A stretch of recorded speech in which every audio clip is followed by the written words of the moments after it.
Google has caught flagging GOP fundraiser emails as suspicious and sending them directly to spam from a memo. Google is at it again, and GOP campaign donations could be a casualty. The search giant has been caught this summer flagging Republican fundraising emails as dangerous spam, keeping them from hitting Gmail users' inboxes, while leaving similar solicitations from Democrats untouched, a consulting firm warned. That's despite repeatedly sparking headlines and lawsuits in recent years over allegedly partisan practices. Last year, a federal judge tossed a lawsuit filed by the Republican National Committee that complained of biased email filtering. In 2023, the Federal Election Commission dismissed an RNC complaint alleging discrimination in Gmail's spam filters. Nonetheless, Targeted Victory, whose clients include National Republican Senatorial Committee, Rep. Steve Scalise, and Senator Marsha Blackburn, said it observed that the serious and troubling trend was still going on as recently as June and July of this year. Gmail has been flagging emails containing links to the fundraising platform Redwin, and in many cases sending them directly to spam, according to a copy of the memo to clients exclusively obtained by the Post. Meanwhile, Targeted Victory conducted tests in which emails containing links to the Democratic fundraising platform Act Blue were delivered without issue. Shocker. The memo included video demonstrations of the firm's testing. Is it time for antitrust laws to be lawsuits to be brought against Google because of things like this? Yeah, it's too time. Like, how much longer we let ourselves get bullied, and all these conservative, all the conservative press will fire up and be like, "This leftist hypocrisy," and it's like we know. Yeah. Like, actually respond with some fire. I mean, Trump. It's a new era. We're allowed to actually go on offense. It's just a reminder. Look, yes, we get it. Mark Zuckerberg got a haircut, and he went out there and started doing Brazilian jiu-jitsu. And we know that Tim Cook was like, thank Trump when he got elected. That doesn't mean the tech bros are on your side. They're not. They never. Google more than most, but nothing has really changed. I think it's just Facebook another avenue more to than power. most, actually. Yeah. I'm so impressed by Facebook in the last this last year. So you would take Mark Zuckerberg at his word, and Zuckerberg at his word. I wouldn't take any of their words. I think they're all dubious, but I mean, like, not to divert the subject, my only comment on this is they should just ban these things entirely. I hate it when my email box gets flooded. Like, hey, it's me, Don Jr., Adam. Don't you remember me? Give me $54. You get the text from it's Don Jr. I'm like, oh, he's texting. No, I like the ones where it's like from President How'd you get Trump, this number, "You've Don?" abandoned me. Yeah. I'm like, "No, I'm sorry, President." It's like the Facebook, he sends you a message on Instagram. It's like, it's Donald Trump. If you give me $6, I can push through this bill. Yeah. I'm going to choose I'm gonna one do it. lucky winner. Yeah, I trust. Give me $10 and one lucky winner is going to have dinner with me at Mar-a-Lago. Like, I got this. This is Stephen Miller. Every $5 is one illegal gone. What do I sign? So stupid. This is It's so stupid. This is something that we're all kind of used to, and we're to the point where we're making light of it. But this has been going on for well over a decade. Oh, yeah. Right? Now, I mean, granted, this is a private company, so it's not the same thing as the example that I'm going to bring up. But I mean, even as far back as 2012, when the IRS was targeting conservatives, conservatives. Lois Lerner and the IRS scandal. She was going after Tea Party organizations and stuff. And they always say, oh, well, look, there were a couple Democrats, so it wasn't actually targeted. Or they actually got a couple Democrat organizations, so it wasn't actually targeting conservatives. This is something that the conservatives should be able to use the levers of power in the government to do something about. Yeah. Because now with the Trump administration in the executive branch and having both the House and the Senate, they have the power. Their only opportunity. And of course, Democrats are going to make a big stink about it, but this is something that we've been saying around this table a lot. Steamroll them. Listen to their cries and wails and enjoy their sadness, because they are going to continue to do this. They're going to continue to use the levers of government against conservatives, against people that they think are beyond the pale. They've done it for ages. They did it to Trump. They did it to people that were at the at the Capitol on January 6th.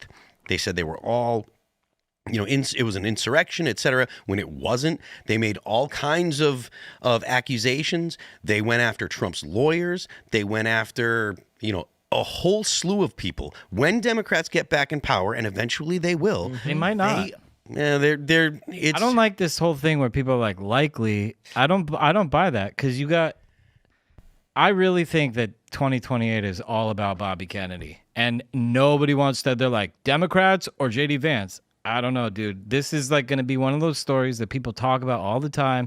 Are Democrats going to take it back? Trump's doing an amazing job. Why do we as conservatives always do that? We're like, well, they're going to get it back. Maybe they won't. Because, he's not saying necessarily in 2028, but he's saying eventually one day we're not going to live in a one-party rule. It's not going to happen. It's not going to be a one-party country. It'll never be a one-party. No. So at some point they will. Exactly. And when they do, the chances are that they will continue to use the government against their political opponents. Yeah. Because they have done it for the past decade, at least. The mindset of Democrats now and the left is they truly believe that the right are evil. If you're a conservative, it is okay to use the levers of government against you because you are bad. Right. It's a moral They argument. think, oh, we'll make this one exception. Oh, I would. I don't think they even think of it as one. They say, we'll do it because it's the right thing to do. Yes. It's in their mind, it's the right thing to do. I think conservatives are just finally learning how to win. I mean, you have to be comfortable wielding power. Yes. When you have it, you wield it. You have to trust yourself because, like you said, the Democrats will use every tool that they have at their disposal. You can't be worried about like principles. Like that's what's gotten us into this mess is the principles people. Yep. Like John Doyle makes this point all the time and it's so true. It's like, most conservatives, if they had their way on principles, like we'd all be facing the wall and a conservative be like, man, can you imagine if we did this to them, how upset everyone would be? Because that's just like, that's how they view power is like, they're just so petrified of them, even though they turn around on them all that. Look what happened in COVID. Yep. I mean, they're not afraid to ruin your life. Not at all. Yeah, you don't owe them anything. They hate you. In the base that Trump has formed now, especially, like you said, building out cabinet and people around him that are comfortable actually putting through what he believes, is that his base understands that in the past Republicans have been unbelievably ineffective and too scared to do anything about it, which is like the joke is always a Republican is just a Democrat going the speed limit, which is in a lot of ways for many decades was absolutely true. And now, and it didn't even matter because even then they would have called you a Nazi and they would have called you a fascist for whatever you tried to implement. And you would have said, no, but I wouldn't do that to you. Therefore, I'm the principled one. It doesn't matter because now you understand that they're going to call you that anyways. Right. I mean, and this isn't the 50s or 60s where we're having these like intellectual debates on TV. It's like, have you seen some? We of these don't even people have they're throwing debates up? on TV anymore. Yeah, and like the people that the Democrats are throwing up, I mean, they're just a bunch of goobers. So it's like you don't have to show them any respect. Look, they hate you. They want to destroy your country. You need to show a little backbone. And Literally, their main guy just burned down to the ground. One of the greatest real estate locations in the entire country. Yeah. That's how much of goons they are. Yeah. I mean, they hate your history.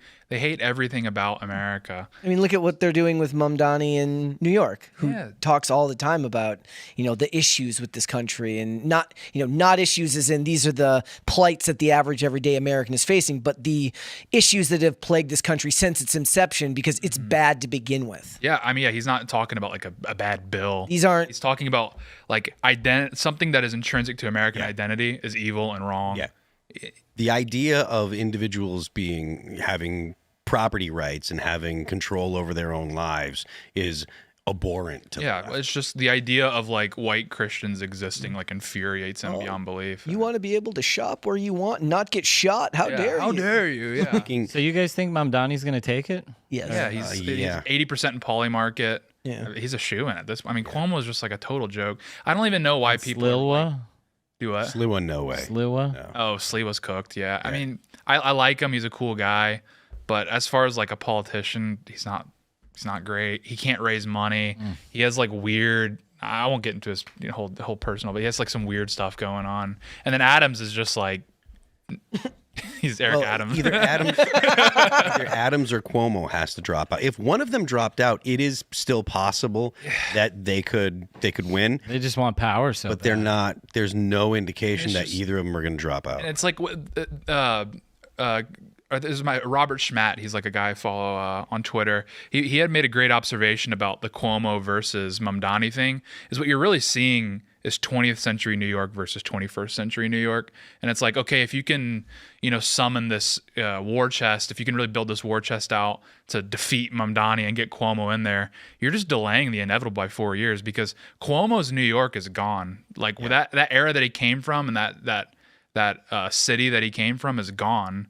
You're going to get nothing but Mamdani's going forward, unless you make some. It's almost like action. The only way to save New York is to let it be destroyed.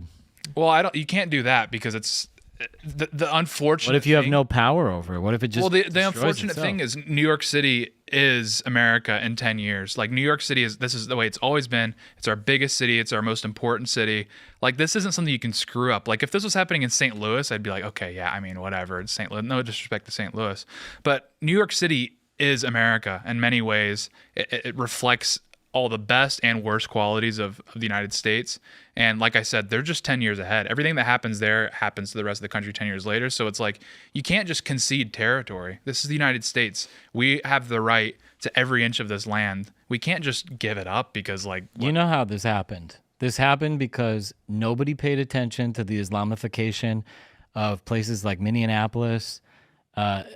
Nobody cared. Nobody really did anything about the squad Muslims, Ilhan Omar, Rashida Tlaib.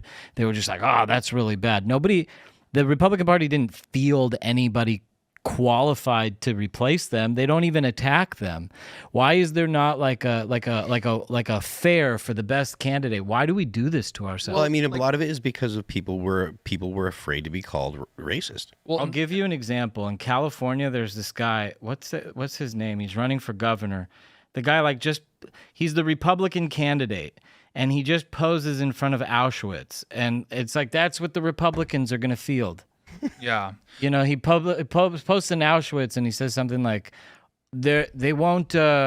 Langford is his name, something like that. They're like, "There won't be any unemployment in my California," and he's like standing in front of Auschwitz. Oh, what? Oh, yeah, that guy. I mean, yeah, he's like just a kid. Like, I don't think he's gonna get more than 1%. But Kyle Langford is his name. Yeah. But that's what I'm saying. It's not like.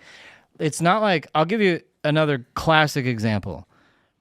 Like, there was this guy Travis Allen who ran for governor of California, and Trump ended up backing.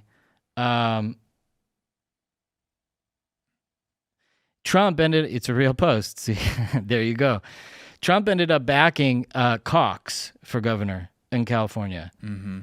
Like the institutional Republicans, CAGOP, and the GOP anywhere. It's almost like when it comes to Republicans, it's like whoever is the best. Everybody go for it. Whoever's best will choose the best one.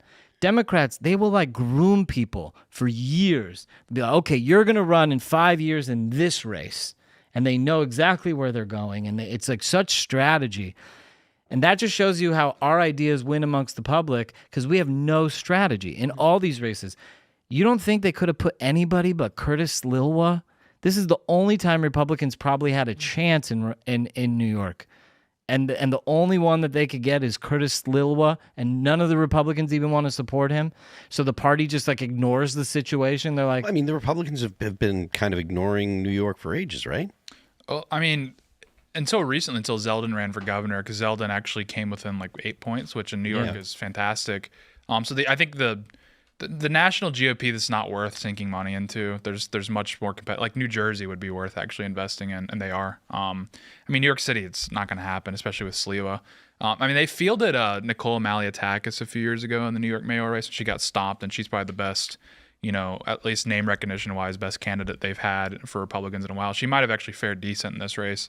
But like to your point, I mean, I don't even know if it's the Islamification, because I mean, all these people listed they're Muslims on paper, but they don't really like impose any Islamic values beyond general hatred of the West. They're leftists I think, first. And what's going on is if you look at their districts, it's a lot of people from the third world or the descendants of people that have arrived recently. And so it's like what's going on there is more we've just let our guard down as far as immigration goes, and we're just letting anyone show up regardless of like what they believe in. And that's how you end up with this situation where it's like it's not, I mean, people like blame white liberals for everything. I'm like, yes, and they're responsible for the immigration. I mean, totally out of control immigration, but it's like, I mean, you flooded the country with third world. You shouldn't be surprised when they start importing third world style politicians. So it's like, I don't think They'll start electing them. right. And I don't think someone like Ilhan Omar is going to implement Sharia law. I think it's worse. I think she just hates the United States and wants to turn it into South Africa or Brazil or something. And to that point, it's like we don't, now that we have the House and the Senate and the executive branch and the judicial, we have the whole kit and caboodle. We're not going to do anything about her marrying her brother. Right. Yeah. And like falsifying her immigration document. Like it should be so easy to remove Ilhan Omar from Congress. Should be. But the thing is, it's just a matter of enforcing the laws. It doesn't matter if you take Ilhan Omar out of Congress, though, because her constituents are going to elect another. Okay, let them. But it sets precedent. You cannot serve in Congress if you're not really an American citizen. And you didn't become an American citizen. You can't marry your brother to become an American citizen. So let them. No, wait a minute. She married her brother so he could become an American citizen, correct? So she's broken the law, but it's not about her citizenship. Is that how it works? Well, if I understand correctly, the situation is she became a citizen because it was some kind of refugee program or whatever. She became a citizen, and then she married her brother, so that way her brother. That's that's what's alleged. I don't know how true it is or whatever. Regardless, you're just going to be playing whack-a-mole. Like every once in a while, you might finally get like one of these politicians where you actually have a reason to get rid of them. But it's like for every Ilhan Omar that you squash, you're going to get two more. And it's like until you actually address the driving issue behind why so many of these politicians are appearing, which is the unchecked third world migration. Yeah. I mean, Charlie Kirk and Matt Walsh have been hitting on this for a few months now. It's like we actually need to have some serious conversation about ending birthright citizenship and possibly even look at re-immigration. I mean, this has been explored by the Trump admin. This has to happen because you're not going to stop this flood, and it's going to expand and expand and expand. And it's not even like, I mean, Islam is a problem, and especially in Europe. But it's just this general, like, when you see people like Zoran, you see people like Ilhan Omar, you don't think Islam, you think just resentment against like what America is and resentment against the Marxist West. leftists. It's like a combination of everything, and the only thing that ties any of this together is just resentfulness. And it's like you saw it with Zoran. I mean, Zoran, it was like 2014, and he was like in college, and he wrote this paper about like how he was rejected by like white women all the time. And it's like, well, bingo, that's what's driving him is just resentment against America. And it's like, I mean, you're not gonna, like I said, you're not gonna stop this until you actually cut to the chase. You could have just become a stand-up comedian and we'd all be okay. But yeah, if you have a chip on your shoulder, don't run for office, become a stand-up. That would be hilarious. You could end up hosting the Tonight Show. Literally, Zoran Mamdani is that guy from the Indian food memes where they're like, here's your sandwich, put the, and he's eating them with his hands, and that's what we got. Welcome to America. Him like eating like rice and stuff with his hand, that's disqualified. And they were like, oh, if you eat sandwiches with your hands, I'm like, dude, stop. Yeah, the bread protects what's inside. Yeah. Thanks for checking out this clip from Timcast IRL. Make sure to watch the show live Monday through Friday at 8 p.m. Subscribe to this channel, and we will see you all there.